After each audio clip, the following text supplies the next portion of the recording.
My apologies for not giving book reviews over the past couple months. I've been getting through this book thinking I can get through it quite quickly, but nope, not the case at all. Good book, spoiler alert. Just kind of tough to get through.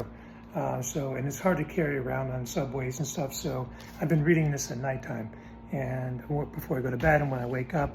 But when I've been traveling, I've been reading this books like this. So I'll be doing more books like this from now on, and other books I've written in the past as reviews. So, Viola Davis, Finding Me.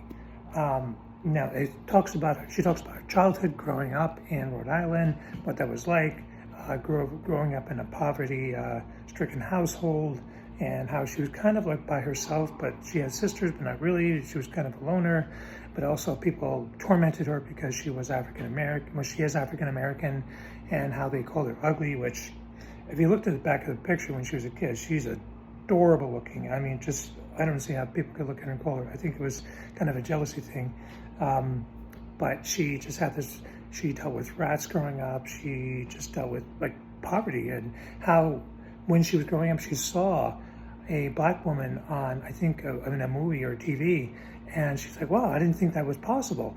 And then she got into the thinking that she could do this, and then she finally got into it and became who she is now, a award winner actor.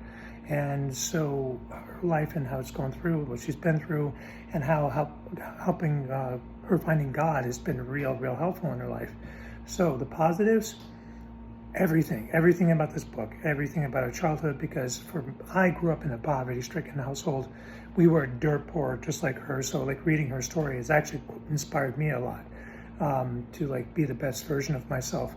And so the only limitations that we put on ourselves is our own beliefs. And how she just went for it, how she went for her own career. She got strength through adversity and stuff, and how this just made her a stronger person. And how she's used her past to kind of move herself forward into becoming a fantastic actor. I mean, I think she's great. She's one of my favorite actors. And that said, it's like, there's no flaws in this book. It is absolutely great. I think I read this book in a couple days, and it was just so good. I'm definitely hopefully I'm going to try to find an autographed book of her and have this on my shelf one day and put it on there, because I hope to have a big house filled with books that are signed by the authors. But other than that, this book is absolutely fantastic. One thing I could say about Oprah is she's really good about picking good books. So this needs to be read by everybody.